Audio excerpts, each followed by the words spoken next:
Welcome to Whiskey's a Journey. My name is Peter Fasciano, and today is Wednesday. It is time for my segment called Sip It or Skip It. If you're new here and you don't know what's going on, I have all of my whiskeys in my collection randomized on my phone. I'm going to spin this wheel. Whatever it selects, I'm going to pull it off the shelf, do a quick review, and let you know if I'm going to keep sipping on the bottle until it's gone and replace it because I like it, or once the bottle's gone, I'm going to skip buying it and move on to something new.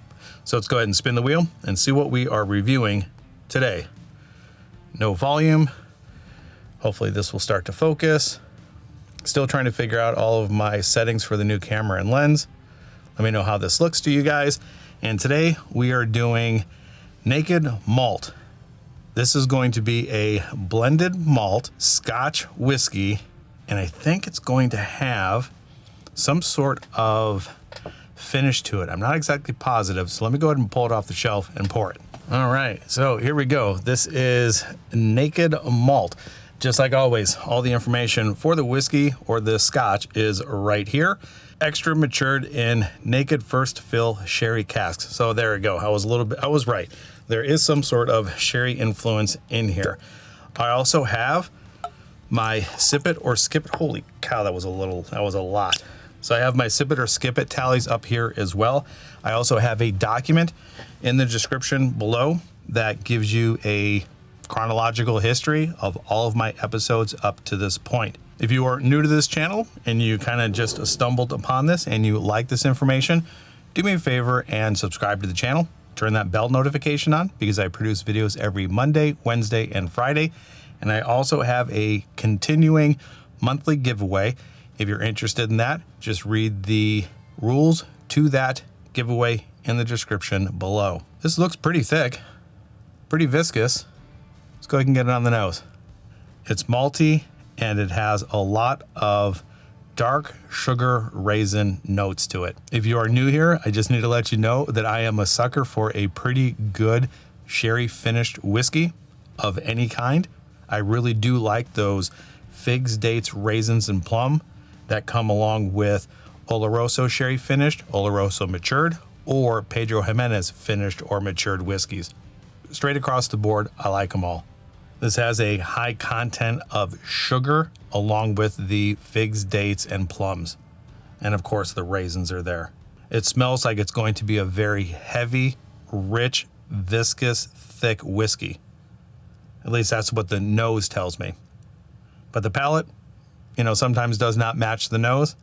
So let's go ahead and get it on the palate and let you know what I think. Soft, fruity, malty. From the arrival to mid palate to the finish, it's all pretty consistent with that sugary dark raisin note. That first sip, nothing really develops, nothing really stands out other than the sugary raisins. The ABV, I believe, is around 40. Is that where it's at? I was mistaken, 43% ABV. Blended malt Scotch whiskey. I tell you what, this is good. This is not bad at all. And people that give blended malts a bad name or just flat out refuse to taste them because they're not single malts, I tell you, I think you might be missing something with the blended malts. They might not be highly sought after and not a lot of people might be talking about them, but the flavors that come out of some of these blended malts are really good. I like sherried whiskeys, and this is definitely one of those things that fall into the category of something that I like. And that second nose, there's tobacco, dark milk chocolate notes coming through. And then if you've ever smelled or actually had prune juice, I like prune juice. And there is a prune juice aspect to this that's coming through as well. So on the nose, it comes across as multifaceted, or there's a little bit more depth to the nose. But when you actually taste it, it doesn't develop into anything other than what you're getting on the nose. And sometimes that is not a bad thing. So let's go ahead and get that second sip in, see if I can describe anything else that I'm getting, concentrate a little bit more on the finish, and then let you know if this is going to be a sip or a skip. And I haven't looked at the price yet, but I do believe price is going to be a factor in this. So let's get that second sip in. Cheers, everybody. Let's see what the second sip provides. Yeah, it's an easy sipper, pretty sugary, heavy on the malt. The deep, dark, rich, sugary raisin along with that plum note is there. I can tell you, if you don't like prune juice, I don't think you're gonna like this very much, but that prune juice aspect is really punchy and I like it. So let me remind myself really quick on what I paid for this. $34.99. Yeah, this is a no-brainer. Even though this doesn't look like I had a whole lot from it, you need to understand that I am a whiskey promiscuous channel.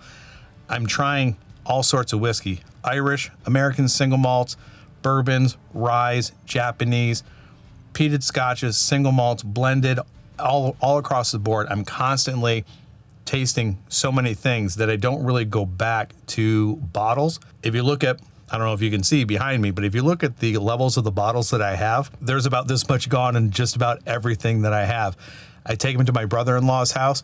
We have a tasting, and then they sit on my shelf until it either comes up in a Monday review, or if it comes up in a First Friday Flight Fight, or if it comes up in a bottle battle, or like I just did today, it comes up on my wheel. So I'm not really going back to the same bottle constantly. Thus, that's why I have a monthly giveaway happening every single month going forward, because I need to start depleting my whiskey inventory.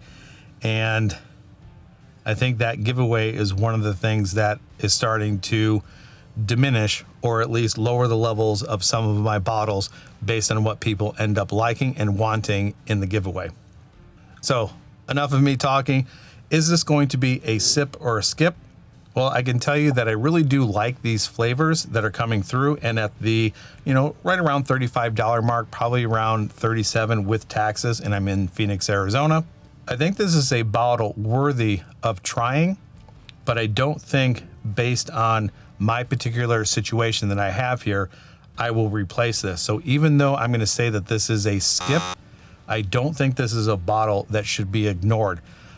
The flavors that are coming out of here, how soft it is, all of the sweetness and the malt and the figs, dates, raisins, and plums, I think everything is here that somebody is going to like. But based on my channel alone and how often I go back to certain bottles, once this bottle is gone, it's going to be gone. I don't think I will replace it, but it's not something that I dislike. So if you are interested in a less expensive blended malt Scotch whiskey, and it's a sherry bomb, I think this is something that you should definitely explore, or at least try in a bar, or pick it up. And at the price, I don't think that this is going to break the bank. I know everyone's got their own budget, and price is relative to everything that we talk about on channels.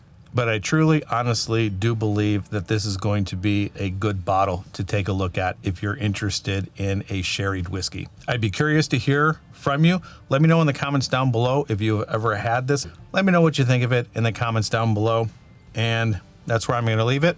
So wherever you're at in your journey, I hope you are enjoying it. And until the next time, we'll talk to you later. Cheers, everybody.